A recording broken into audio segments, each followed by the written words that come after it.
Yeah, hello everyone. I'm glad to see all of you at our discussion Future Cities and Urban Trends. I am Roman Rudoy, head of bachelor degree program in urban management at Ranepa. Today, we will be discussing our topic with Andrew Borisov, head of master program in transport planning at High School of Economics. Andrew, hello. Yeah, good afternoon, colleagues. Nice to meet you all.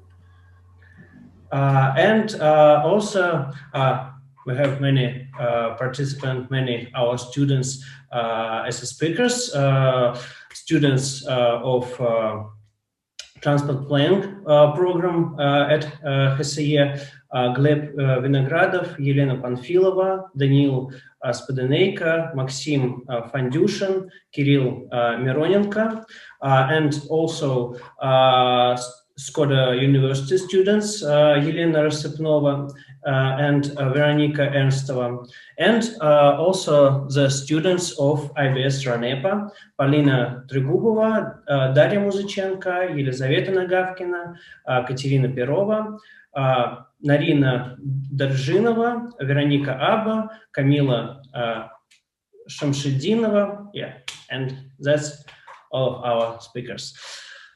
So I think I'll start. So our topic, future cities and urban trends. Now more than 55% of the world population lives in cities, and urban population is growing every year. The processes of urbanization continue, and the boundaries of urbanized areas are increasingly sprawling. Nowadays, we are creating more and more comfortable cities, vital public spaces. We are developing infrastructure, introducing smart city technologies, increasing the variety of services, urban services. Cities have distinct advantages as place to live.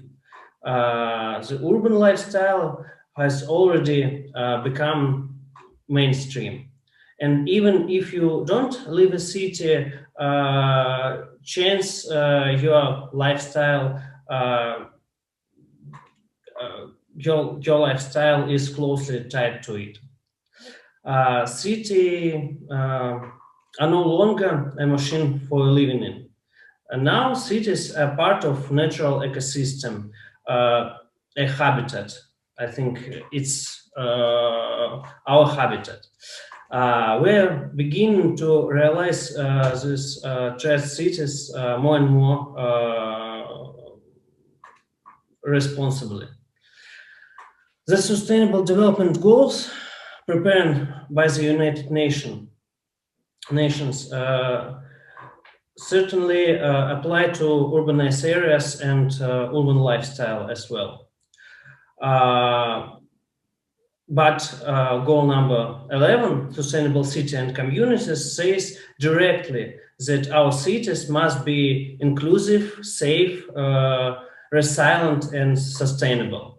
Today, we will talk about technology, human well-being, transportation systems and mobility in a city, in the cities, and environmental aspects in the context of sustainable development. Today, we'll have an expert talk by Andrei Borisov about sustainable technologies in transportation systems and urban mobility, and also students' presentation from Ranepa and Skoda University students, and comments from Higher School of Economics students. So we will have 5 minutes for each speeches, as well as on the comments. And at the end of our discussion, we will have a Q&A session. So if you want to ask a question, please write it in the chat, and we will try to answer all of your questions in Q&A. I think we're going to start. Andrei, I give you the floor. So, hello everyone. Good afternoon, dear colleagues. Actually, I'd like to mention that in Russia today, urban population exceeds 74% yet, and up to 2050, this this share, will be even more than 80%. So, as for now, I'd like to talk not about precisely about these electronic technologies in transportation, but just to introduce the main agenda. So first of all, I'm very glad that we have such an opportunity to join the Ranepa team and to attend this conference. And in my memory, this is the very first time when the students of our faculty, and I'll remind you that less than 3 years have passed since the Faculty of Urban and Regional Development was created from the Graduate School of Urbanism and Institute of Transport Economics and several other departments. Uh, well, at the part of the educational activities of the faculty, we have organized 3 tracks, including urban studies, planning, and transportation planning. I represent the transportation planning block, and today I introduce my students, and thank you, Roman, you already introduced them, who will speak together with your wonderful speakers. The topic of our session is future cities and urban trends, which is extremely relevant, especially given the modern agenda. We all know how COVID and associated restrictions influenced thoughts, any ideas that wander in social networks, including not only professionals, but also outside the discussions of architects, urbanists, and other specialists in one way or another, closely interacting and working on the topic of urban development. It's worth mentioning that most of these kind of assumptions are not arbitrarily consistent since they are inspired by some alarmist sentiments, and on the other hand, they are forced more by amateurs than by people who are knowledgeable. I'm very glad that today it's professionals, wonderful specialists who have gathered here, the future of our profession, or in one way or another related specialty. Uh, well, in fact, any subject of human activity finds its place in the city, and I can add on my own that probably one of the fundamental directions in urban development is our transportation planning. Why do I think so? Well, to begin with, I want to know that in fact, the transport task of each specialist in this area, the main task, is to reduce the time spent on travel. Now let's think about why cities were created. I will not go deep into details, but I will only say that the city is originally a meeting place, a place that allows communication. And for communication to be consistent, we need to be as close to each other as possible. And this was true thousands of years ago, and this remains relevant now. So now let's get down to the agenda. Let's think about why many of the topics that were raised up during the pandemic, such as the mass move of residents from cities to suburbia or the transition to remote work mode, face serious restrictions on the way. I will rely on our own experience of the city within the city of Moscow, and with the current level of living space provision, the ratio of how much space, the living space of the flats or any type of area where one can live, this share is very important now, and it's very useful for our discussion now. So, well, this current level of living space provision in Moscow, within this current rate, any large-scale transition to remote mode of operation is impossible. In order to realize this scenario, and unprecedentedly reduce the time spent on travel, it's necessary to rethink the urban planning policy significantly. I mean, the policy as a whole. This can be expressed both in the balance of the city's territories change, just for example, by providing additional opportunities for organizing workspaces, co-working spaces, and other approach to saturating monofunctional residential areas, and in a fundamental change in the structure of the rental housing market. Accordingly, a significant reduction in transport demand in Moscow, even in the context of the coronavirus, cannot be expected at all. The analysis that was held by my colleagues from the Transportation Institute of Transport Economics, it showed that the removal of the restrictions on movement around the city led to rapid recovery of the number of trips, both personal and made by public transport. It just recovered to pre-coronavirus levels now. Although the use of private cars was recovering faster than public transport, and it's obvious, during the period of the coronavirus pandemic, Moscow remained and remains a seat of transit-oriented development. The vital activity of which is significantly dependent on the operation of public transport. We literally cannot afford this car-oriented idea in our planning conditions, in our balance of territories and so on. We are really dependent on the operation of public transport. For example, the occupancy rate of public transport in Moscow at the beginning of 2021 exceeded this indicator in most major cities in the world, and it's quite an interesting thing to argue and discuss.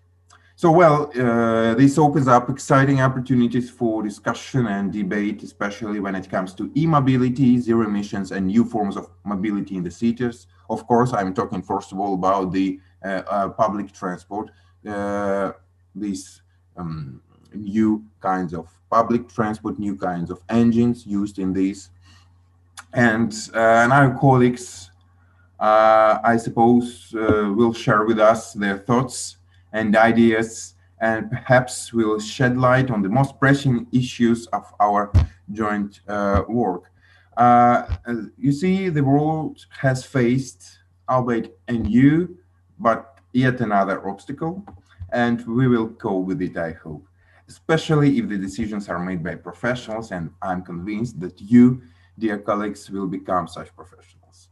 And even if you are still students, our mutual future largely depends on you. And I wish you a good luck and thanks, Roman. And I am glad to hear you guys, and thank you.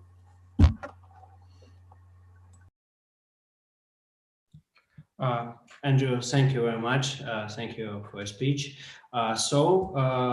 We continue with students' discussion. And now let me start the presentation. 1 second.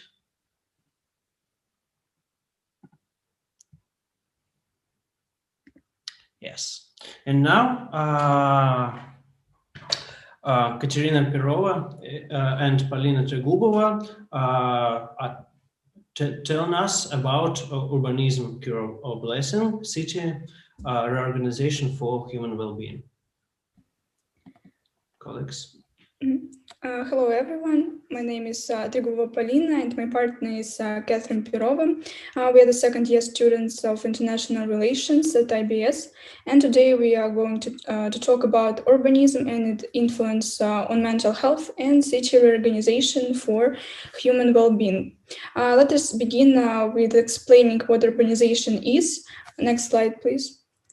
And its definition you can see on the slide.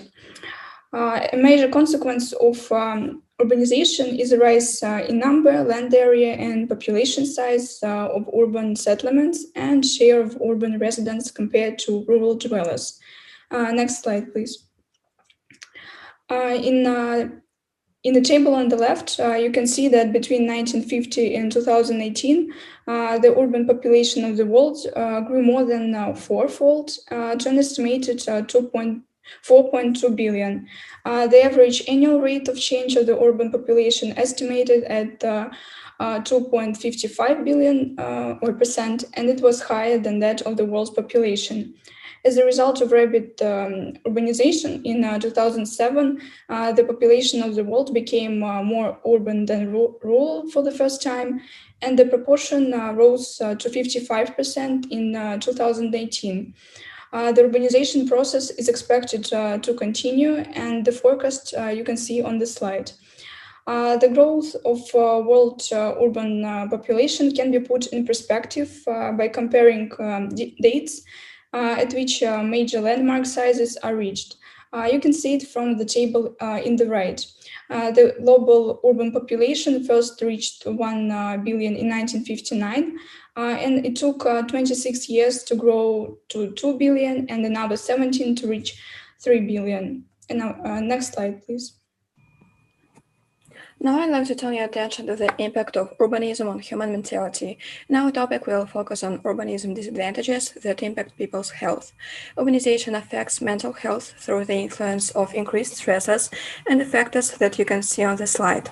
Social stress may be the most important factor for the increased risk of mental disorders in urban areas, which are likely to occur as a direct consequence of high population densities in cities. It seems to overweight other urban stresses such as pollution or noise. Living in crowded areas is associated with stress since the environment becomes less controllable for the individual. Some of the burden on cities dwellers' mental health can be traced to social problems and the stress of living cheek by jowl with thousands of others. Day by day, people have to encounter many strangers who are in a hurry, and that busy rhythm makes city dwellers stressed. Social disparities also become more prominent in cities, and it can impose stress on the individual. Another negative factor of urban life, which affects the health of people, is the dullness of emotional sensation due to the oversaturation of consumed content. Further, disturbance of chronobiological rhythms is more frequent in cities than in rural areas and has a negative influence. As an example, in the 20th century in Chicago, Ferris and Dunham conducted a study that revealed that the risk of getting schizophrenia is higher in the central parts of the city, where there are fewer green areas and high social isolation. On the contrary, in green areas, people's mental health was better. Next slide, please. According to Dr. Mazda Adli, German psychiatrist, the major contributors to social stress are social density and social isolation. Despite the fact that there are more interpersonal contacts in the cities, they are depersonalized, and thus a sense of community and unity is lost. This causes people to feel lonely and helpless. As a result, we perceive people as a way to meet our personal needs. We identify them with the functions that they perform in society, but not by their personality. Humans are social beings, but however, many people don't get much human contact nowadays. Just under 4 million older people say that television is their main companion. The urban lifestyle implies a lack of free time. As a result, people are less likely to make personal appointments, preferring to communicate online. Moreover, long distances and traffic jams also prevent offline communication. What's more, the rise of technology is isolating us too. Smartphones, food delivery, apps, and streaming video has made it all too easy for us to be alone and feel okay about it. Next slide. Natural settings have long been seen as a potential solution.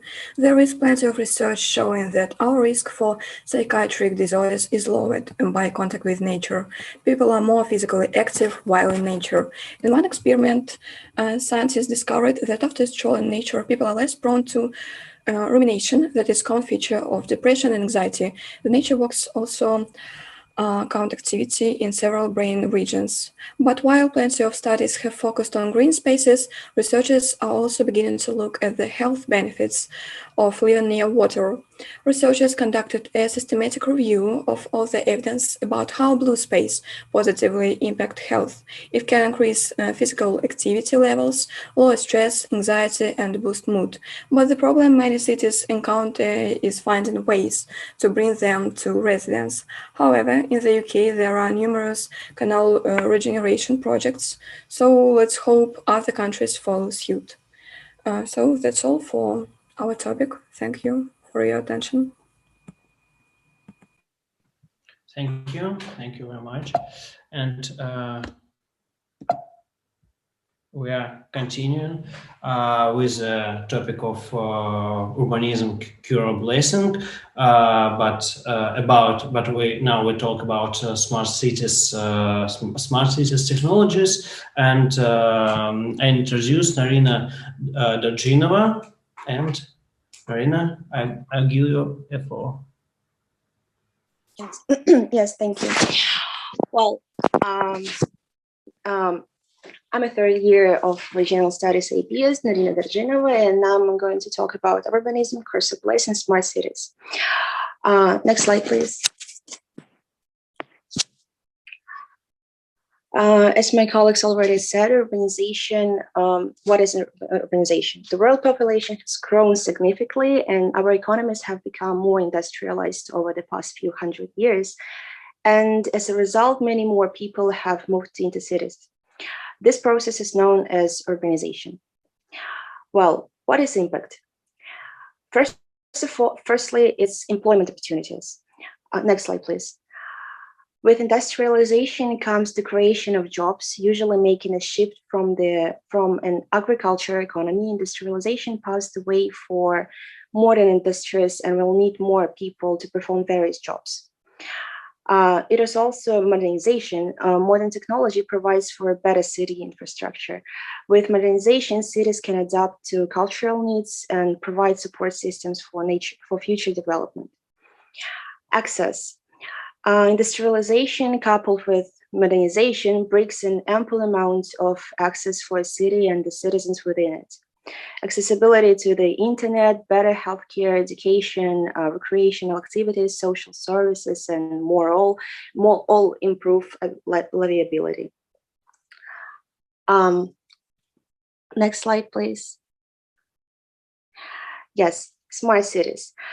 Smart city is a framework composed of informational and communicational technologies, ICT, to develop, deploy, and promote sustainable development practices to address growing urbanization challenges.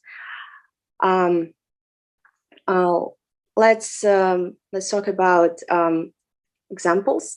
Well, Singapore. Singapore is the first smart city in the world.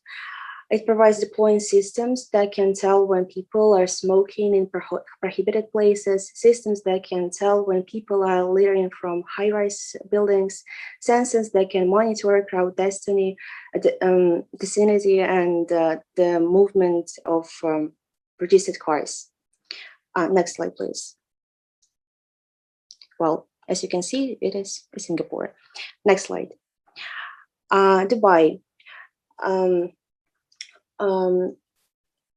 It has pay electricity bills, report a violation, what is more important, track visit status, track packages. Well, now I'm going to talk a little bit about advantages and disadvantages. Well, advantages. It making more effective and data-based decisions. A well-designed data analysis strategy gives city officials the ability to access and analyze a large amount of data and obtain meaningful and useful information. Better transport services. Connected transport systems have one of the greatest potential to drastically improve efficiency throughout the city. Safer communities. A smart city is a safer city, and making the most of technological advances and seeking private-public partnership help reduce criminal activity, and I think it is the most important. New economic development opportunities. Investments in smart cities are playing an increasingly important role in improving the regional and global competitiveness of cities to attract new residents and businesses. Well, disadvantages of smart cities. It's a very limited privacy. The use of security cameras and intelligent systems connected through all different spaces makes it more difficult to maintain anonymity. Technologies such as facial recognition drastically change the concept of personal privacy. Social control. The ability to track and centralize data gives great power to the person who handles the information. And whether it is a government or a private agency, whoever has access to citizens' data can control, frighten, and maybe even try to manipulate the person opinion. Access network trust. By relying almost entirely on electronics and networks, cities lose autonomy in decision making and could become incompetent. Yes. Yes. Let's move to smart cities. Shanghai, Seoul, and Tokyo. Shanghai. Shanghai has been named 2020 Smart City of the Year at the Smart City Live Summit, run by Summit City Expo World Congress. Shanghai's Smart City Plan, which has run from 2016 to 2020, focused on the development of a range of activities and resources, including the deployment of an intensive digital infrastructure, e-government services, and the integration of information technology in industry. Shanghai is also called as a people-oriented smart city. Next slide, please. Tokyo. Tokyo is one of the mega cities of the world, and innovation in Japan has also become with the latest trends in this massive city. The metropolitan area encompassing over 3,007 million residents. Tokyo is already known for innovative property developments such as monohills and so on. Next slide, please. And Seoul. Seoul has made significant progress over the past few decades towards providing services to its citizens more intelligently and improving quality of life. And it is also consistently appears in the leading pack of global rankings. But a smart city is a journey, not a destination. And so South Korea capital still faces challenges, new and old. But the Seoul also shows pioneering leadership in key areas such as agent society, digital democracy, hydrogen economy, and city-driven innovation ecosystem. So that's all I wanted to say. Thank you for your attention. Thank you, Narina. So we continue with a commentary for our previous speech from Elena Panfilova. And Elena, please. Hello. Hi, everyone. Do you hear me well? Okay. Well, I would like to make an accent on the role of transport in urbanization process. Well, the main question in this context is which processes of rapid growth of the cities are the consequence of transport development? Yes, thank you. Most of us understand that rapid urbanization of territories is a poorly controlled process which has a lot of negative consequences. However, sometimes even professional urban planners do not take transportation as a serious matter in a process of territory development. As we can see on this scheme, There are multiple different ways of development of the cities in context of transportation. Urbanization process has globally started from the 4th century in the United States in the 1920s, and a new reality was created which cannot be considered without transport ever again. In most recent time, Vyacheslav Glazchev and Alexei Gutnov in 1980s claimed that the role of transportation in urban planning must be decreased. Well, in response to that, Mikhail Blinkin argued this thesis because today we still need to learn how to organize the space in our cities the most effective way.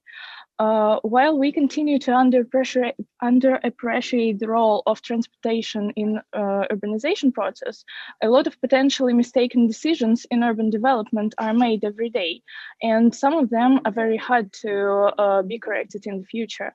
Next slide, please. Well, on the other hand, some problems can be fixed by means of transport. There is an enlightening example of Curitiba, the city which coped with many urban problems by development of public transport system.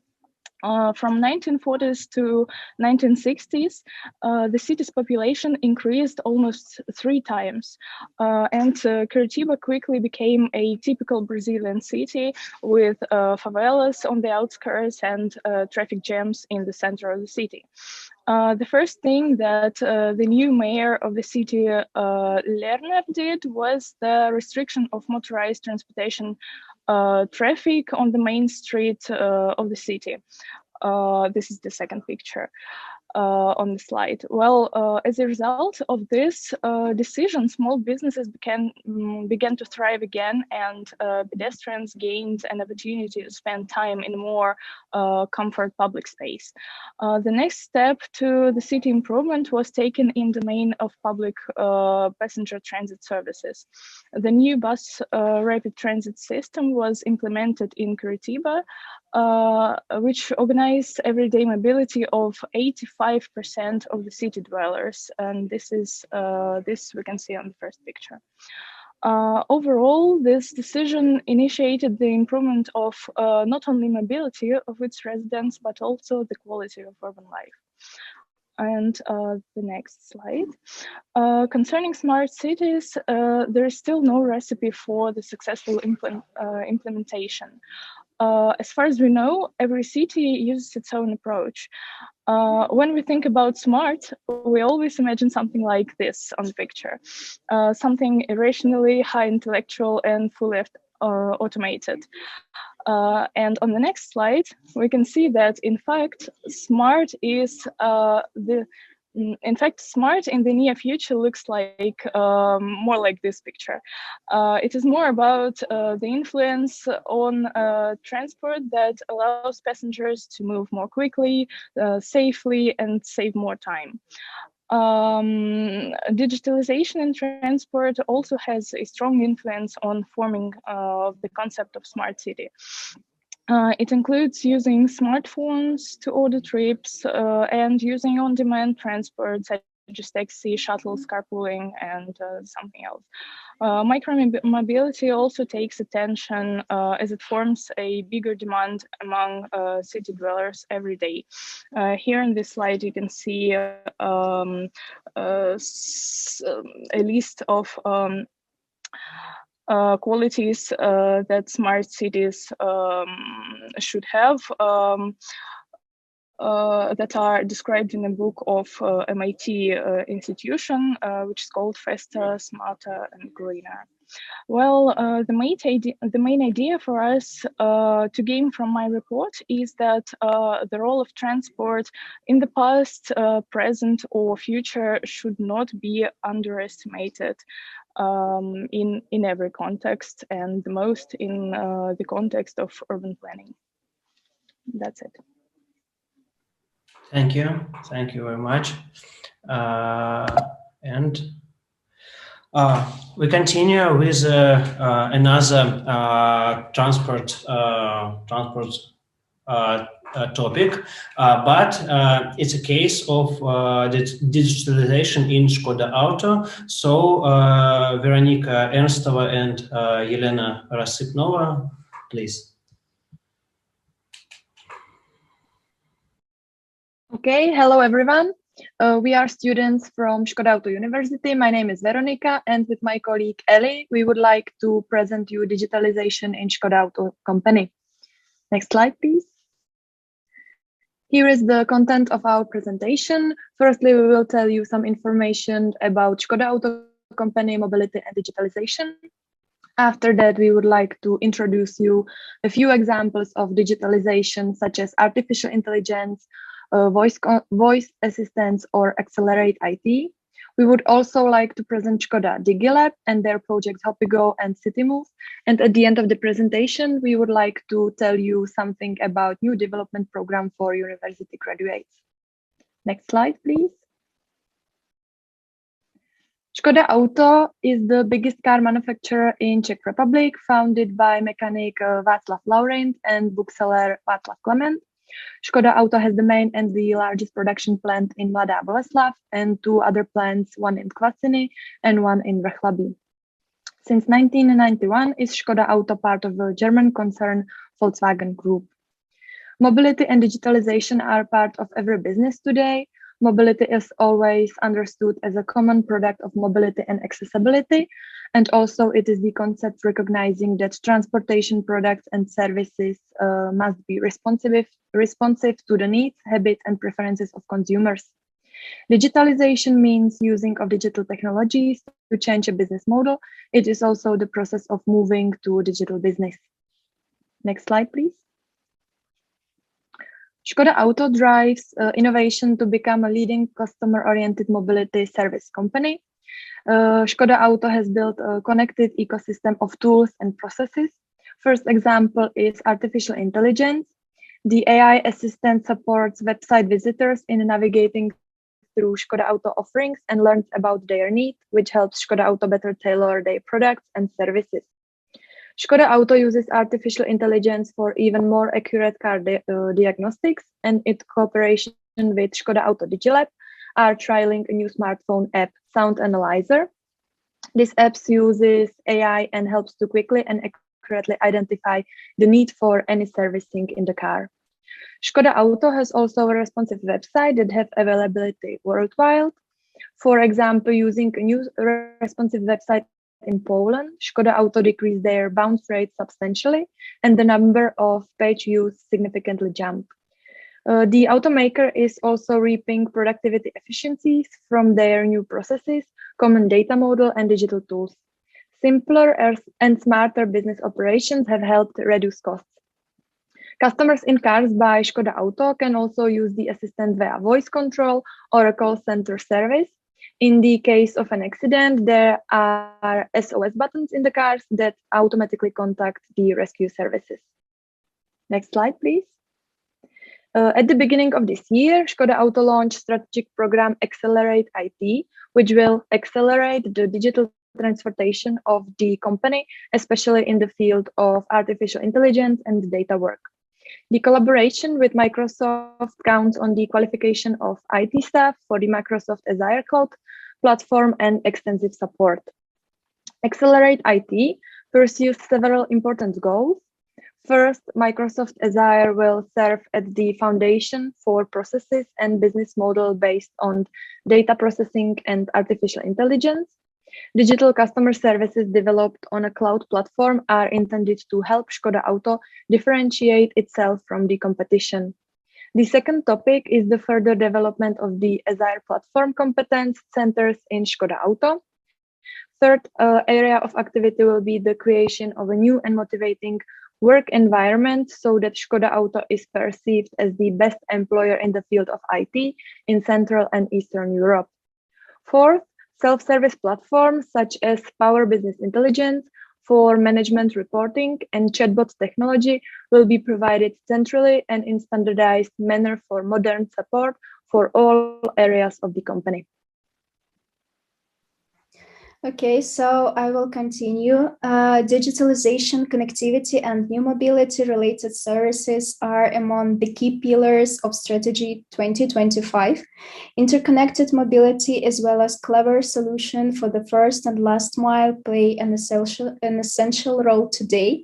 And as always, the brand places the greatest importance on both the degree of utility for the user's personal lifestyle and reducing the environmental impact. Next slide, please. More extensive application of digital technologies to the car makers' operations is the main goal of DigiLab. DigiLab, it's a subsidiary of Škoda Auto company, which was founded in 2017 and now presented in Prague. The idea workshop accommodates creative teams researching and creating new business models in cooperation with external partners, including several global technological startups, digital accelerators, and universities, as well as innovative companies. Škoda Auto DigiLab develops new methods and forms of work. Next slide, please. So, mobility today is no longer associated with the need to have a car of your own. The peer-to-peer car sharing service HoppyGo, developed and run by Škoda Auto DigiLab in Prague, continued to be a success last year. In 2020, the platform for renting and leasing privately owned vehicles recorded numerous new users and saw a corresponding increase in the numbers of journeys made and the pools of cars available. A recent survey shows that alongside HoppyGo's high level of flexibility, users particularly appreciate the convenience and fair prices of this app. What utilities all members of the community is their desire to reduce the environmental impact by sharing cars. HoppyGo's success highlights the huge growth potential of peer-to-peer car sharing and its importance as a new key mobility trend. During the first wave of COVID-19 in the last spring, HoppyGo opened its platform to the Škoda Auto Helps initiative. As a part of this effort, registered private providers along with Škoda Auto made available more than 200 cars free of charge to 8 organizations, municipalities, and volunteers through the whole Czech Republic. The next slide, please.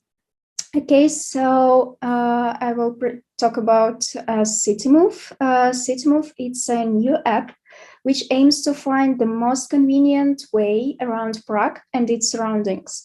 The app finds and compares various modes of transport, such as walking, scooters, taxi, and public transport.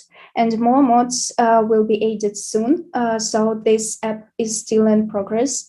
The app also enables to book and pay for the ride right from the app. And if you decide to go by car, CityMove enables paying for on-street parking as well. The new CityMove app also promises easy and efficient parking in Prague city center. From now on, drivers can use it to find the parking spaces and zones, as well as pay their parking fees by credit cards via their iPhone. So isn't that great? I think so.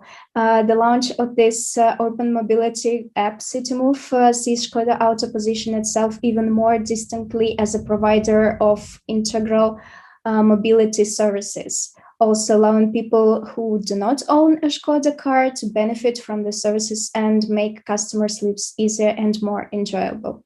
The next slide, please. And and the last I'm going to talk about a tech trainee. Well, students who have completed a bachelor's or master's degree can participate in a one-year program, at the end of which they will gain specialization in one of the chosen fields, such as technical development, production planning, digitalization, cybersecurity, or the quality of conventional and electric vehicles. The areas of electromobility and digitalization will be greatly developed in the coming years, so experts in this field have a wide range of applications. So this program shows that Škoda company is interested in new founders. It's a very new program, and only 10 persons now taking part in it. And from my side, I can say that I'm also interested in this program, and I'm planning to apply for it in a year. The next slide, please. Yeah, so here are our references. And the last slide, please. Yeah, so we would like to thank you for your attention. And here are our contacts. Thank you, Veronica. Thank you, Elena. And next, we continue with a commentary from Kirill Mironenko. Kirill? Yes, hello everyone. My name is Kirill Mironenko. I'm a student of Harris School of Economics, Faculty of Urban and Regional Development. And today I would like to present my commentary on the topic of digitalization in Škoda Auto. The first slide, please.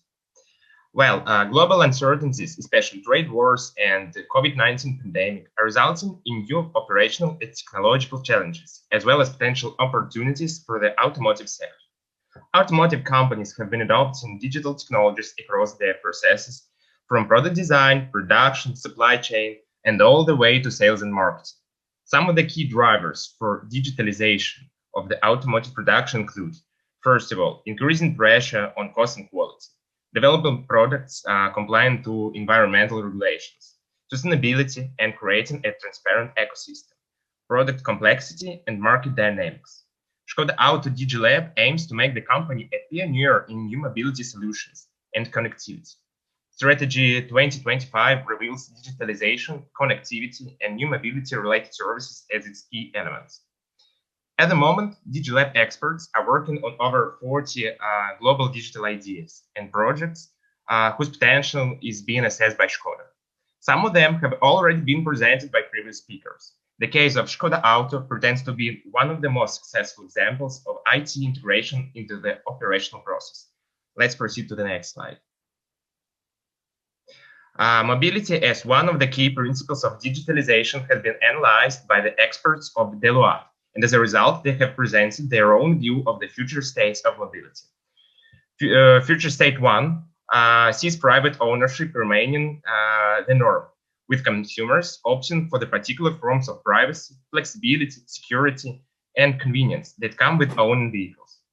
Importantly, while incorporating driver-assist technologies, this vision assumes that fully autonomous drive won't become widely available anytime soon.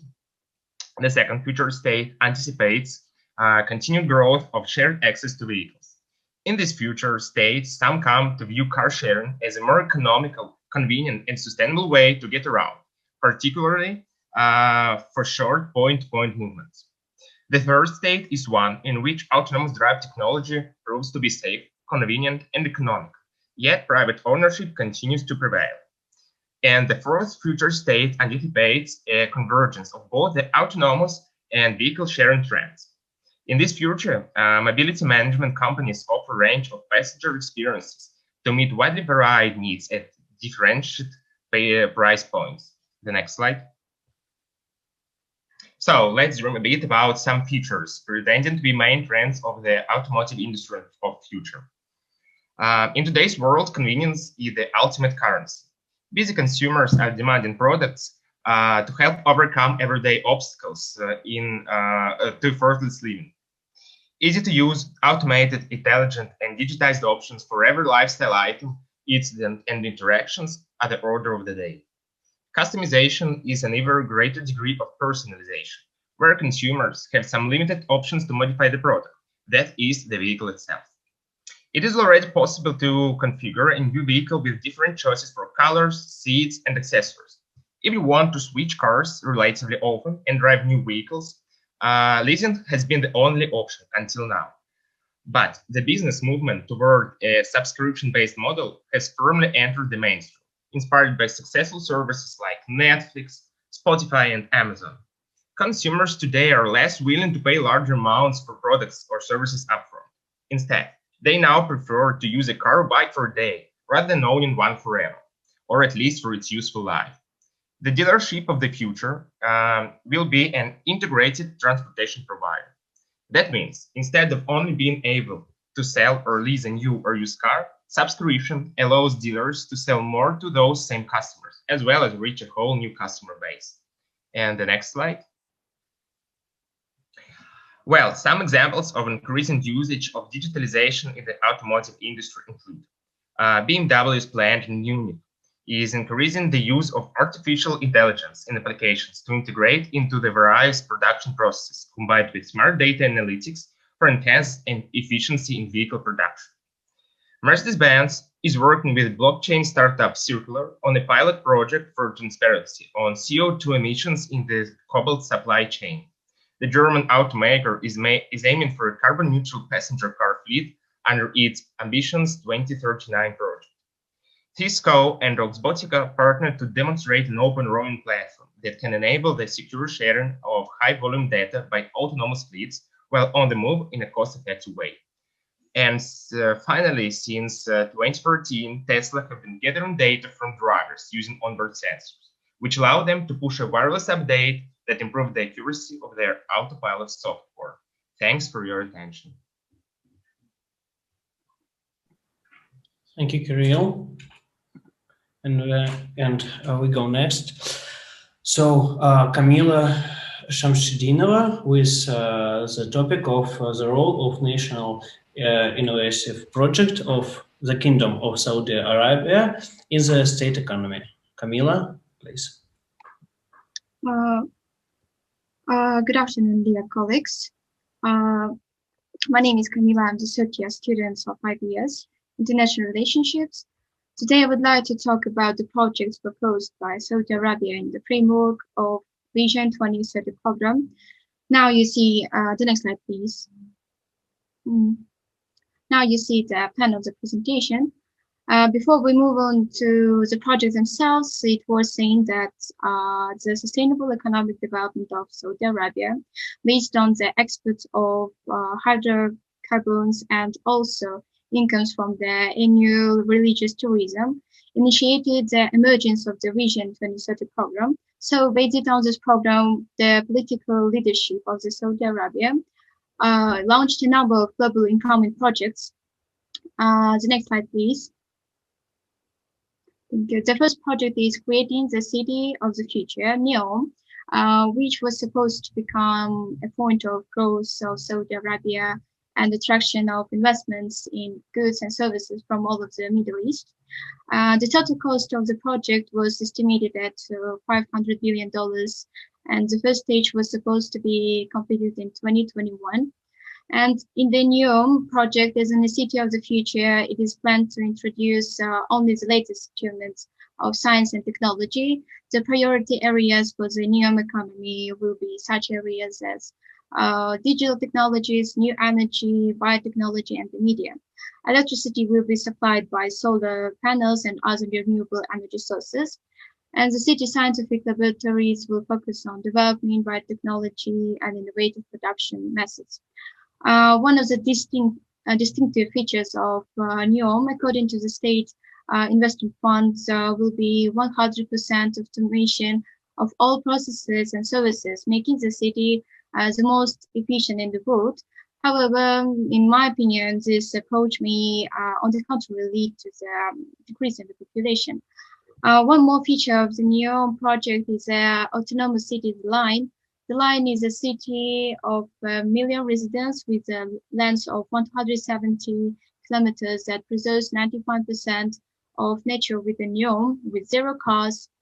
The next slide, please. And yes, with zero cars, with zero streets and zero carbon emissions, and it's definitely a revolution in urban living. And the metropolis will become a chain of residential areas in each of which people won't have to use personal or public transport on a daily basis. And it's assumed that any residents will be able to get to work and to all the necessary and basic benefits of civilizations in a maximum of 5 minutes on foot. The next slide, please. Now we look at the next project that called the Red Sea project. This project involves the creation of a tourism cluster on the shores of the Red Sea that includes 90 islands for the financial elite, which would allow Saudi Arabia to enter the secular tourism market. The creation of all kinds of conditions for recreation and a simplified visa regime should attract guests and investors from all over the world. And the first phase of construction aimed at creating the infrastructure. The maritime infrastructure content contract signed by 29th of July includes the construction of a 3 kilometers bridge, as well as the development of the coastal village, which will be home to 40,000 people serving the resort. And the creation of such a tourist cluster contributes to the development of urbanization processes in the kingdom. However, there is no data how the transportation of visitors and service personnel will be carried out between the islands. The first stage of the project was estimated at $3.5 billion. And another important part of this project is that the islands will use renewable energy sources. So the next slide, please. So speaking of renewable sources, they will bring us to the next project in Saudi Arabia. So cities damaging their environment due to industrial emissions have pushed Saudi Arabia to use natural resources, one of which is sunlight. The kingdom, in cooperation with Japan, intended to implement the world's largest solar energy project, and the 2 solar power plants were supposed to be installed in 2020, automatically becoming the largest plants in the world. And now I would like also to emphasize that the decline in oil prices associated with a reduction in its assumption due to the COVID-19 pandemic, as well as the collapse of religious tourism in connection with the already mentioned pandemic, put Saudi Arabia under the threat of freezing the projects.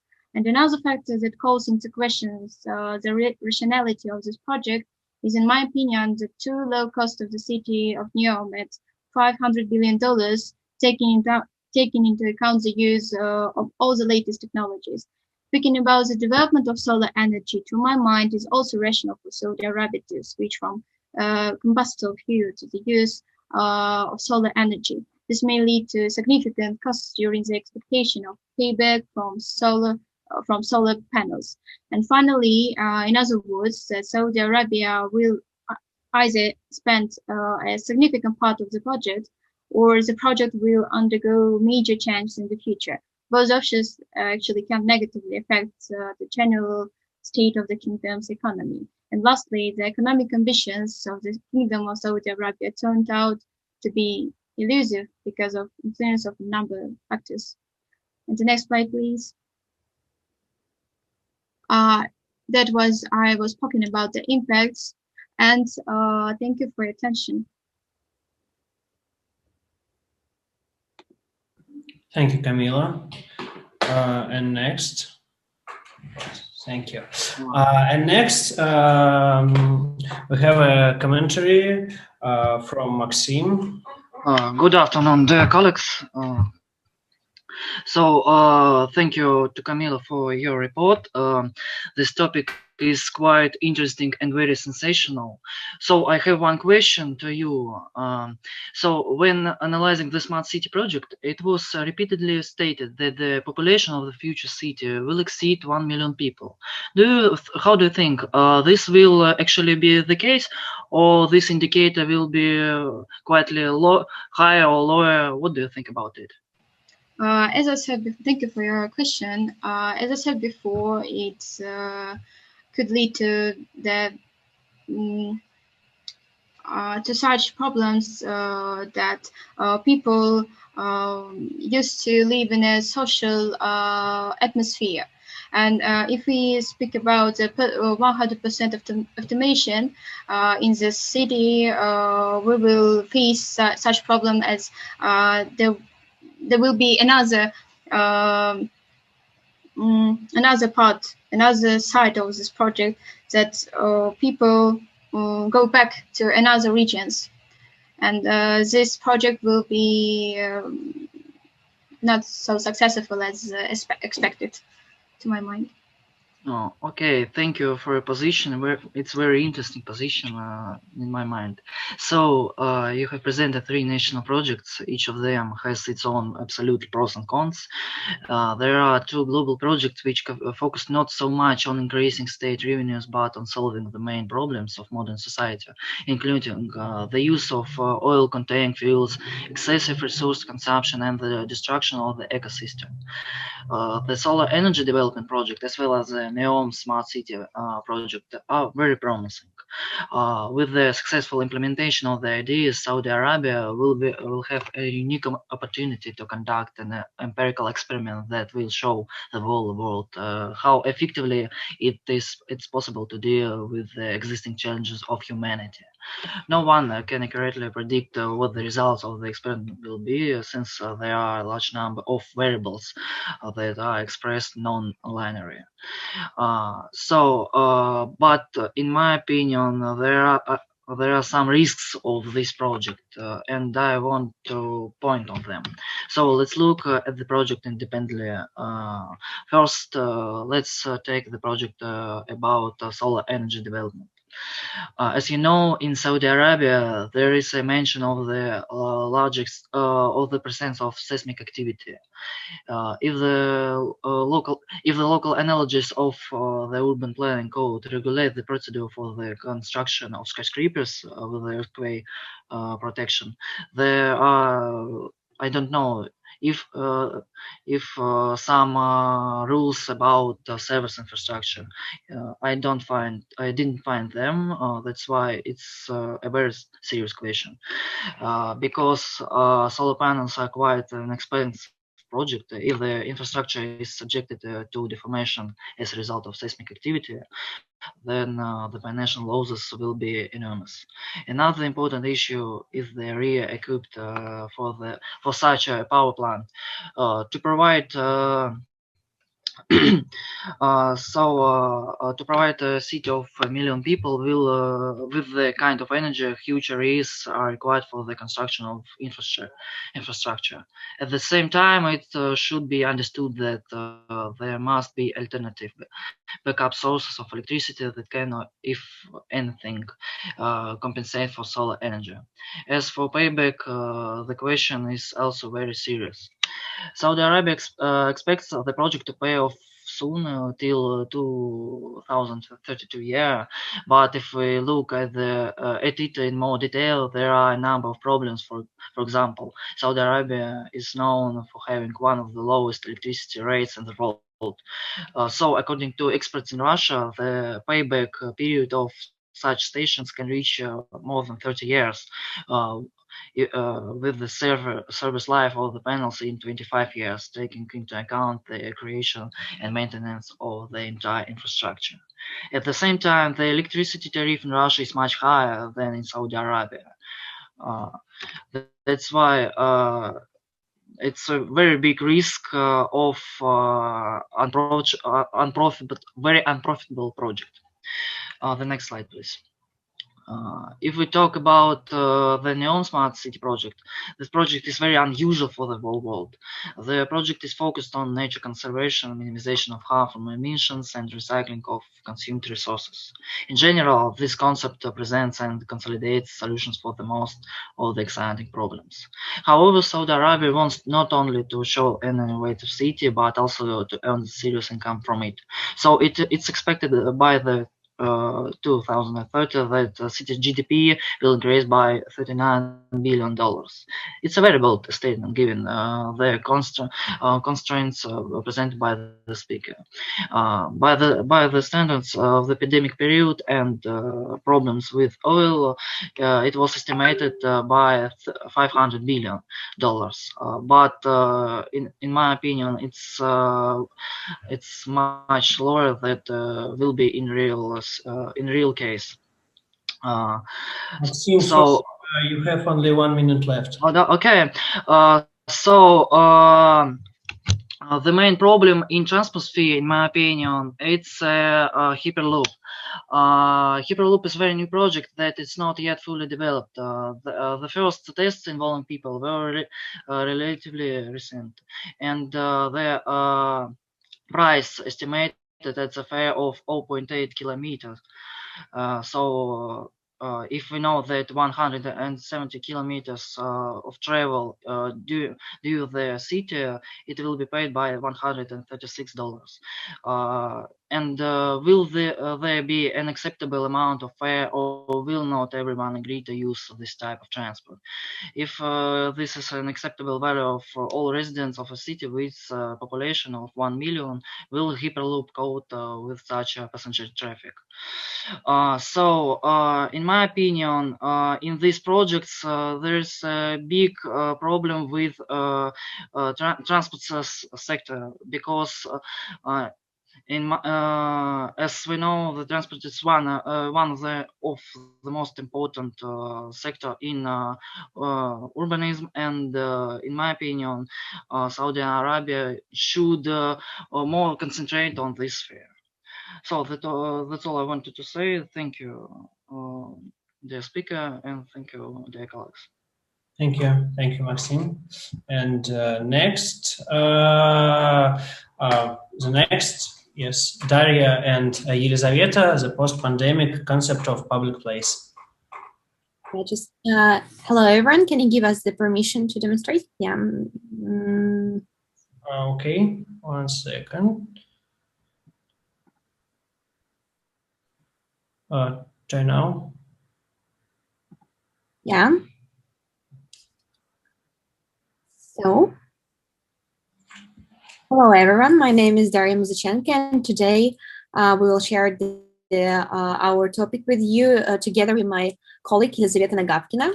So the topic is the post-pandemic concept of a public place.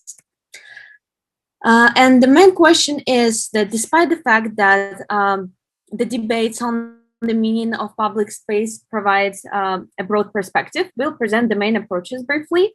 So, and focus on the question how the perception and usage of different public places have been affected by the pandemic, and therefore they influence the business. So journal letters remind you that public space as the space that is presented and opened to everybody despite their characteristics and personal traits. So this is like a path we're going to take today. We know that public and virtual public spaces forms a sense of the community. Then we'll move to post-COVID situation and their perception of public places. So we know that pandemics help us explain different changing situations, and I'll mention some of the catastrophes today that influenced the public spaces. So now we'll focus on the phenomenon of a public place as it is. The form and function of public spaces have been transformed during the history, but it has always shaped the urban fabric with its function as marketplace, a meeting point, a media for cultural interactions and political debates, and also with the different forums, streets, theater, parks, libraries, coffee house, etc. While a public place is a monumental structure and the symbol, it used to be a symbol of an agricultural community, and it has changed under the pressure of industrial capitalism a lot. And along with digital society, technology and knowledge have also played an active role in the transformation of societies and thus public places. And so public space has to be recognized accordingly. Digital transformation, and here you can see the characteristics of a digital city by Sorkin. So these are 3 of them: globalization instead of localization, obsession with security and privacy, and like the simulation.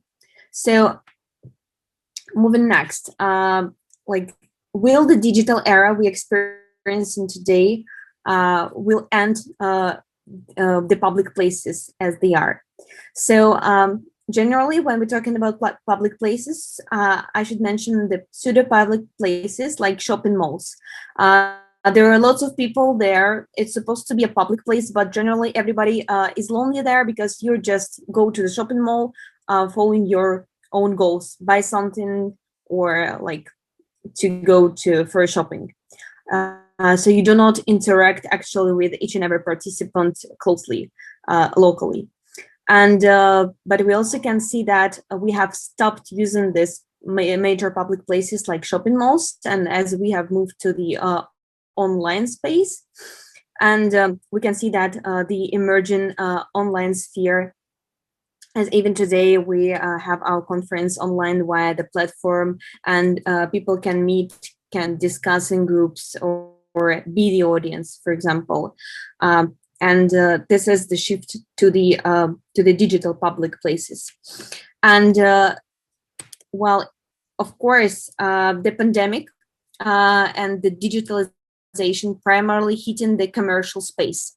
So on the left side, you can see the coffee shop, for example, to where an Italian grandfather will still go to after the restrictions are off.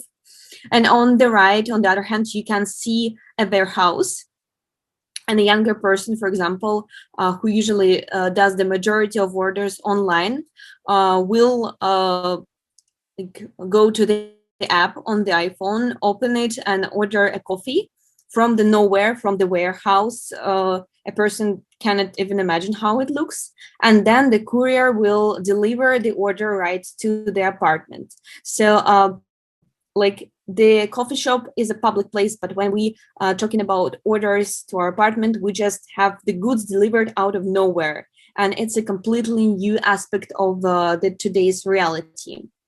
But however, these are changes we like experience, and the couriers have become the main city heroes in 2020. But anyway, well, we have 5 minutes left. Okay, so it's definitely hard to say for better or for worse, but actually it has really changed our perception, and we can see that it can be a lesson for the humanity. Also, the pandemic has put and pressure to the brick and mortar business, and to the well, as it's resulted that the places were made popular by dense urban locations and many people there. But after the pandemic, it became their undoing, actually. So and the barriers to changes made by COVID were like social barriers, because it's really hard to change the way we see in the crowded cafes and the way we communicate and socialize. So maybe these changes are not that long-term as some scientists used to think. And so these are the changes, which can be like inventory-based and human activity control. So we still can wear masks in public places, and it has a positive impact on the way we feel, because like the more people wear masks in public places, the less people will be ill and will get seasonal flus and colds. So then Elizaveta. Okay. Yes, so moving to the concept of public place, it has changed vastly through the pandemic. As you can see, in recent past, it was the open spaces with opportunities to engage. Then during the pandemic, it was even considered as a threat to health for some people, and the spaces were surprisingly empty and forced to close places. And now there is an increasing demand in sterile, spacious areas, which can be considered an echo of the pandemic. And now public places should cover both the needs for recreation and work, because the line between these two aspects is being erased. So a relatively new notion of comfortable. Click next. You can see these people, and they are thinking about the COVID-19 measures as the safest option for public places right now. Next. So basically, what trends will be left behind? Firstly, everything related to collective action and collective living, from walking in parks to replacing private transport with public transport. And in a wider and a broader sense, the whole concept of sharing economy is in danger, because the economy of use, not the economy of ownership, is cracking. Next. And you can see it is beneficial to be the owner of the 20th century, to own a house, a car, and so on. Next. So basically, what trends are gaining popularity? 15-minute cities, which you've heard, basically, then own your or something by a real estate, as I've already said, and you can see you can read the statistics from Sun official on the slide, and public places, as I've already said, for both rest and work.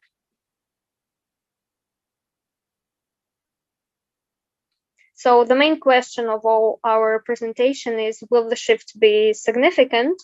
And it seems to be not so striking as some experts predicted it to be. Of course, the perception of a comfortable public place and safe urban environment has changed towards a more individualistic or sterilized approach, but the main concepts of urbanization are reported to stay the same. And it takes, a lot of time to develop a new norm for public places and convenient city areas, because it cannot be made within a period of 1 or 2 years of the pandemic. So we should wait and we will see. Thank you for your attention. Here are our references. Thank you, colleagues. So can you switch off your presentation? Yeah, thank you. And Roman, if you let me demonstrate my own, yes, I can. Yes, Thank you. So yeah, before I start my commentary, I'd like to ask my colleague a simple question. What makes you think that we were talking about a lot about the new norm that's going to emerge during these COVID times? What makes you think that this shift is going to be a new norm? New norm is something huge, something that will go deep into our lives. What makes you think in this way? When we were talking about new norm shifts, for example, wearing masks was a widespread practice in Asia due to the crowdness, due to lots of people in some subway, in some areas, especially in during the particular hours during the day. And this practice can be easily implemented all around the world, because people can understand why do they do this. So they wear masks in order to save each other, in order to stay healthy. Well, so I think this norm can be easily implemented. Yeah, sure. Also, and I believe we acknowledge the importance of private space and social distancing practices, which were partly implemented in Asia. I'm saying partly because not in all areas, basically. So I believe in our world, the pandemic was the starting point for these differences, which were postponed, but now they are becoming more popular. That's why we believe that it will partially be a new norm in our society. Okay, here we are. So actually, I'd like to thank my colleagues for choosing such a topic, because it's quite trendy, it's quite interesting. And I guess it's the case where we still don't know yet the right answer. I'd like to speak about a bit of the public fears and a bit about the cases of actually coronaviruses that were before this year of 2019. Firstly, about the layers of fear. As we can see today, as Andrew Borisov stated at the start of our conference, this is time in Moscow when we can see a shift back to normal life. Actually, Moscow subway states that 90% of the passenger flow is restored. This is some huge numbers. And Moscow suburban rail system states that 80 level of the passenger flow from the year of 2019, the last year we could observe some real data, is restored. So we can watch the process of going back to the normal life. Also, Tatiana Mineeva, Moscow Ombudsman for Business, says that actually offline shopping restored its positions the last year after the prohibition to visit malls, shopping malls, all public spaces. The prohibition was decreased, and the resistance towards the pandemic was shown greatly. Numbers of sales during post-restriction period overcame the period of 2019. This means, as from my side, that even if fear of current state of public spaces is actually real, it should be examined, because as we can see, the levels can even overcome the year before, when the pandemic was like a dream. So this is the side where I think it's still a debatable topic. Also talking about the SARS of the start of the 21st century. Actually, as we can see, the coronavirus is not the first coronavirus during this century. And here is some data from Taipei, the capital of Taiwan, the Taipei underground system. When the coronavirus of year 2003 emerged, we can see some statistics. The hundreds of days of the Julian year, we can see that the first 100 days were paralyzed with a serious coronavirus outbreak. And we can see the data of subway rides correlating with the numbers of coronavirus cases emerged. We can see that the total daily numbers of rides experienced a breakdown, but only in 50%. For example, Chinese New Year can decrease the passenger rides for 60%. Typhoons and government organization closures can can make us see 70% passenger loss. So actually, we can see that coronavirus can cause the serious breakdown, but this breakdown is still comparable to other cases. That leads us to the idea of the fear being over-exaggerated. Also, we should mention that actually we have something in common if we compare cities that were the initial places to spread the coronavirus. This is Hong Kong and Wuhan. The feature that unites them is the very high density of people living. For Hong Kong, it's like natural reason. There is no place to settle, so this is one of the densest city in the world. And Wuhan is the city with the highest density numbers in all central China. As you can see, coronavirus here is the problem for not just public place, it's the problem for a concept of city. If we have a dense city, then we have a threat of people getting diseased, getting exposed to the outbreak of the disease in recordly short period of time.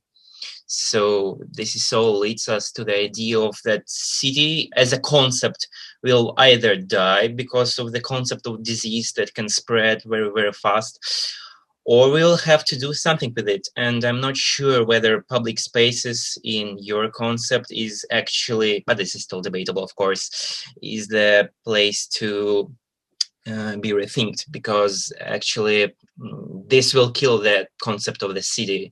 As you mentioned, nowadays concept of the city where the pandemic is not as powerful thinks that we should be more individual, and this is still uncorrelatable with the concept of 15-minute city, because 15-minute city is quite a dense city. This is something about new urbanism, something about living more compact way, living without this suburbia that brings all the power of individual stuff. So this is all about actually, in my point of view, making the city closer to the person, closer to the individual.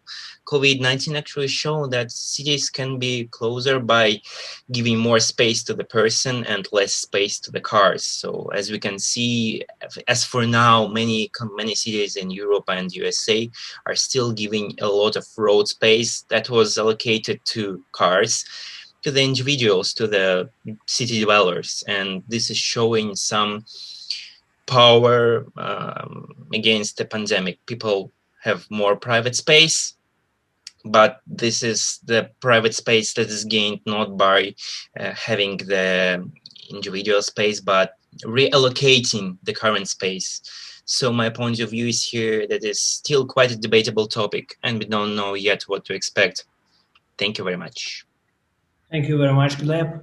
The next we have the last of our topic today, the living cities, the deurbanization trend. Veronica Abba, yes, Veronica, Yeah. Oh, yeah. Great. Great.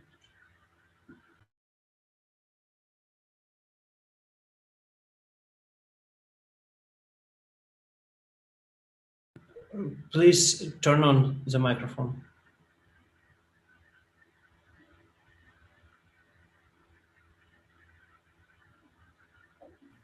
I'm sorry, just a second. Okay, so good afternoon for everyone. My name is Veronica Abba, and today I would like to introduce the topic of deurbanization. So deurbanization is a shift of population from towns and cities to rural areas. And this concept was introduced in the 20th centuries when cities started to grow rapidly, and it was coupled with population density increase and with environmental pollution. And that's why some of citizens decided to shift to suburban areas which were more greener. And this gave rise to to garden cities, which are basically low story settlements where people could enjoy both benefits of cities and rural areas. And now let's move on to discussion of the urbanization types. So the first type is suburbanization. It's a shift of people from major cities to suburbs. And the other type is reverse migration, which is a shift from cities to distant rural areas as a decisive and as a decisive choice. And this shift is desired because people nowadays can enjoy all the benefits or many benefits of cities staying out of it because of increased transport availability and advances in technological development, because many processes nowadays are optimized through robotization and automatization, and people can control them not being attached to a certain geographical point, so they can work from home.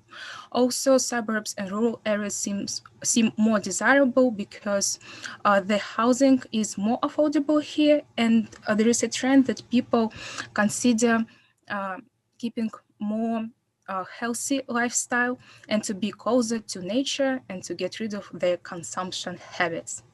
And rural areas are really great place for that. And now let's talk about peculiarities of the urbanization in Russia. So it's an interesting fact that Russia is one of the leading countries in the number of people who transfer from cities to the village houses and countryside in summer or on weekends. Basically, like 50% of citizens own a house.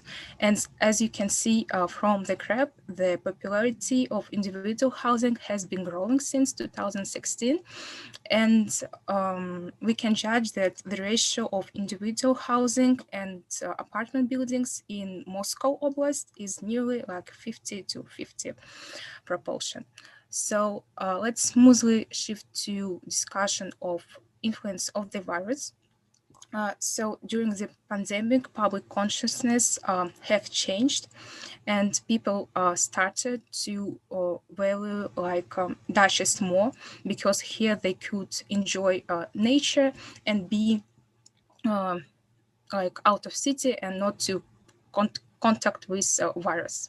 And during this time, our dashes served as working places, as like universities, and as gyms. And the crisis highlighted that life in city is really vulnerable, and dashes attracted people with opportunity to have a good life, and they combined functions such as recreational, quarantine sanitary, and working. Also, people may consider to choose dachas as a permanent residence. And as you can see from the statistics, quite many people left cities during pandemic, and definitely the demand for rent of cottages and long-term dachas has increased a lot. And now I would like to ask a question whether the urbanization is a long-term trend. 1 minute left. Okay, I will finish. So as pandemic passes, the feeling of vulnerability among citizens will not fade, and they are likely to consider dachas as a long-run place to stay. But at the same time, it's unlikely that people will more shift to suburbs rather than to migrate to major cities, because villages nowadays, they cannot provide all the necessities which urban cities value. And so there is like there is plenty of work to be done to provide these villages with some facilities and to make them more desirable as a place to shift. So thank you for your attention. That's it, at the end of my presentation. Thank you, Veronica. And may you please turn it off? And the last of our speaker, Daniil Spodeneyko, with a commentary for Veronica. Good afternoon. My name is Daniil. So, thank you for your presentation. I would like to ask. Daniil, sorry, maybe you have another microphone. Sorry. Yes. Is it better? Yes, better. So, I'm sorry. So, I would like to ask if I have a time to ask a question or no. Excuse me. What? Do I have a time to ask a question? Yes, you have. So, Veronica, you mentioned that the pandemic accelerated urbanization, but of course, it did not solve the problem of depopulation of Russian countryside villages. So every year, more and more villages are getting abandoned. So my question is, can we somehow use this current urbanization trend to make, I don't know, Russian village thriving again? Can we do something to make depopulation slower, at least, of Russian countryside? Please turn on the microphone, Veronica. I can hear you. That I always forget about it. Thank you, Daniel, for your question. It's really a great one. So, as we can say, people nowadays, they migrate more to suburbs of major towns rather than to rural areas. And that's because these rural areas lack of some basic facilities that like citizens usually use. And definitely the conditions of countryside, they should be improved, because it's important for many people to have access to health and education facilities and to be able to use essential public utilities such as heating and water supply and electricity supply.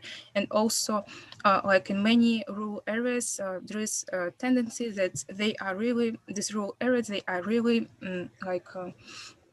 they attach to the towns, to the newer towns, and people have to commute to these towns if they need to visit a medical center or buy something a bit comprehensive than just local products. So definitely, I think the government should make a big effort to optimize these places, to provide all the necessities, and then only then to encourage citizens to consider this as a place of a permanent stay. Okay, thank you, Veronica. So I would like just shortly to talk about the concept of deurbanization more from the transportation and urban environment approach. So one of the deurbanization types that he mentioned is suburbanization, like the expansion of the suburban area of settlements. Let us talk shortly about this phenomenon and consequences it can lead to. I think that all of us have dreamt of living in his or her own house. However, it can become a problem actually when the majority of the population live in their own houses. At first, this trend appeared in the US. So, just briefly going to mention some suburbanization caused problems. The first one is urban sprawl. So it's a expansion of low-density residential housing, single-use zoning, and increased reliance on the private cars for transportation. So it correlates with increased energy use, pollution, and of course traffic congestion. So in such urban structure, there is almost no space for public transport. Urban sprawl in its terms leads to urban decay. So one of the types of urban decay is a concentration of lower income residents in the inner city as the majority of middle and upper middle class move to suburbs. This is the first problem. But I actually want to stress your attention to land use planning that transforms into car oriented because of the um, suburbanization. So, what leads to such an impact that you can see on this slide? This is Atlanta. Atlanta in 1919 on the left, and Atlanta today on the right. So this is a vivid example of urban decay. See the difference. The next problem of suburbanization is increased automobilization. So many residents uh, of metropolitan regions work in central urban area in downtowns and live in suburbs. So they commute every day to work and back using cars mostly. So thus the usage of transport in such communities is very limited as most of people use private cars. So therefore the transit infrastructure is way underdeveloped. And we're coming to so-called cycle of car dependency. Uh, this is mostly the US and Northern American case, but can be fair to every country with a huge automobilization level. So we're starting from increased vehicle ownership. So people start to own more cars, transport becomes more car oriented, travel options are getting reduced, and often alternative modes are getting stigmatized. Um, and we are approaching to suburbanization and urban decay as a result. Then, car-oriented land use planning leads to too generous parking supply in order to satisfy all needs. Environment is degrading, cities start to sprawl, and that in its turns cause increased vehicle ownership. So this is a cycle. The main drawbacks you can see on the right part of the slide. So it's a huge congestion level, and of course, it is also environmentally harmful because people use only cars for the regular commutes. So, how can we break this endless cycle? So, I believe that the complete shift nowadays is not possible because, at least in the nearest future, because people just got used to the private cars and to this model of living. So it's just a fact. So, but however, there are some some alternatives. The first one is new urbanism, just creating sustainable communities, compact cities, not so dependent on cars, and of course, developing public transit. Uh, Thank you for your attention. Thank you very much, Daniil. That's all for our topics. And before we will start our Q&A session, I'll have one notice. My colleague posted a link to a vote for the best speakers at the chat. Dear listeners, I ask you to vote the best speaker do you like. Now I think we are starting the Q&A session, maybe our listeners have some questions for our speakers. So if you have a question for anybody, you can write it in a chat, or I think we have an option opportunity to for you to ask your question by voice. So, any questions?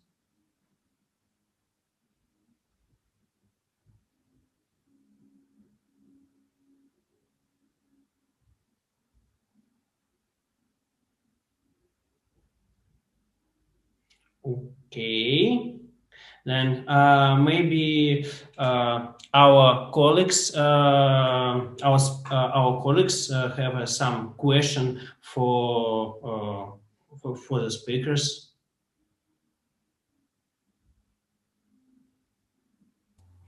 It seems for me that everything is very much clear for everyone. So I would like just to mention, not to question, that first of all, thank you very much, colleagues, and today for such a short period of time, you've managed to consider the most pressing issues of urban development and the future of the cities.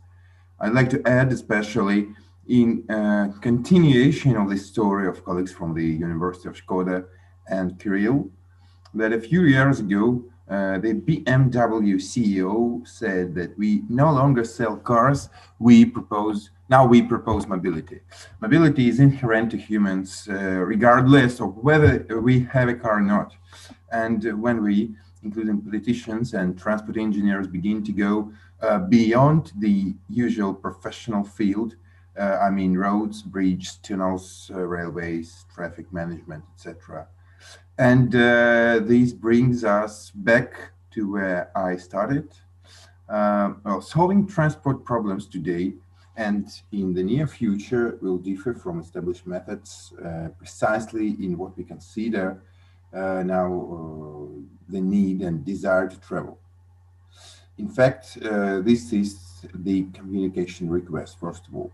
So, for example, now our conference is taking place in Zoom. And yes, this has some negative consequences, for instance, lack of social interaction between sessions, as an example. But on the other hand, we all stayed at home, almost. In any case, we did not load the transport system to arrive at Ranepa building, and it doesn't matter if the trip was made by public or private transport. It's a little bit of comment I wanted to add. Thank you. So thank you very much, Andrew. So maybe our speakers have questions to discuss.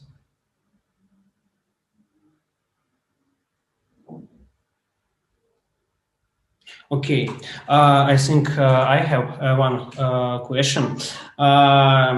Today we'll talk about technologies, about transport systems, about human well-being, and so on. And the main topic of our discussion is a sustainable development. But sustainable development is also tell us about sustainable behavior of citizens.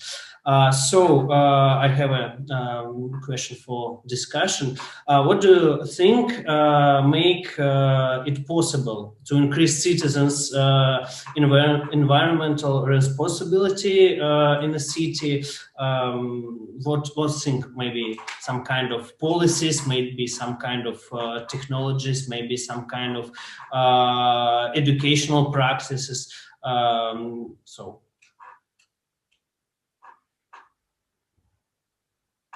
Dear colleagues, what do you think about it? Well, I can start reacting on a question. I guess this is the question as long time as philosophy exists. It's about making people move and feel like we want. From some point, I guess, if we try to do it via policy, via education, it could become an analog for, I don't know, 1984. And is kind of frightful because we won't get the desired actions from the citizens anyway. I guess it's really the topic when we are talking about the environment influencing the citizen and citizen influencing the environment. It's all goes to the fact that we should try to make environment as friendly as possible for the citizen, and only after that we should examine the current emotions that are experienced by citizens and understand whether we go in the right direction or we should alter something. The other point is, well, we are talking about, we can see that if you're talking about Russian cities, still a debatable topic whether we have examples of such environments that are actually quite more friendlier to the citizen. So if we're not experimenting, we can't state the result yet. This is my main idea. Thank you. Any other opinions?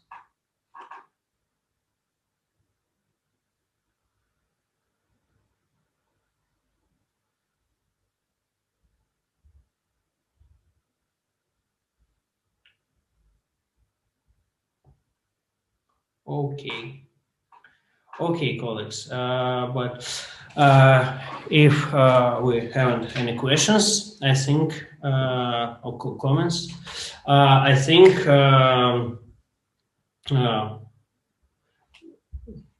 our session is going to end. But before that, I want to ask you to turn on your cameras and take a photo of our sessions, of our speakers and listeners. Please, dear colleagues.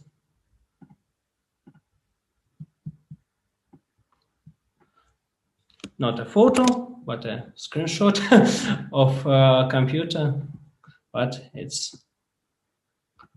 only possibility.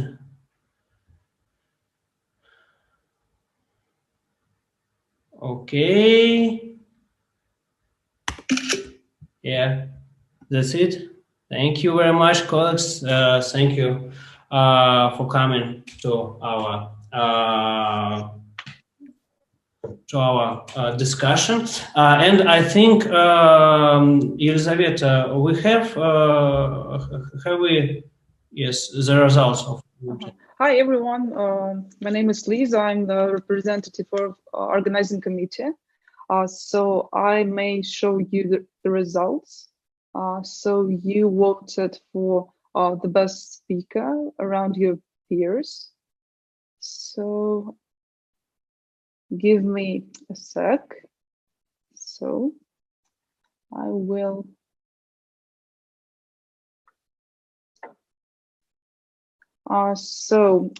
There will be 3 the best speakers, by the way, and we will give like special certificates. So all of speakers will get certificate of speaker, but for 3 teams will get like certificate of best speakers, like donors.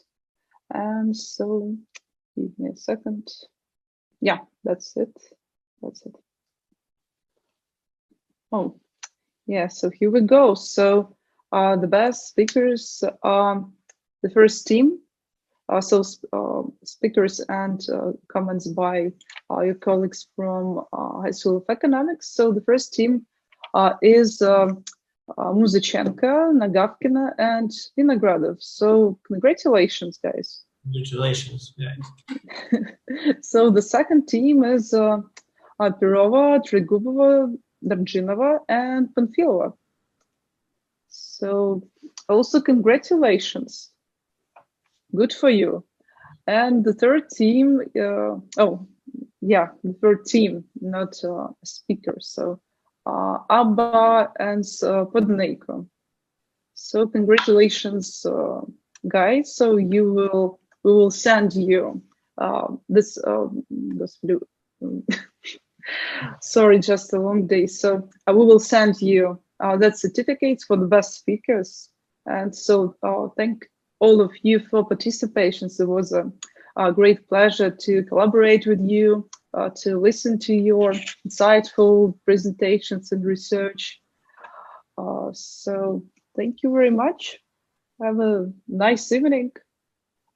It's great weather above the window, so I hope that you have some time to enjoy it after this event.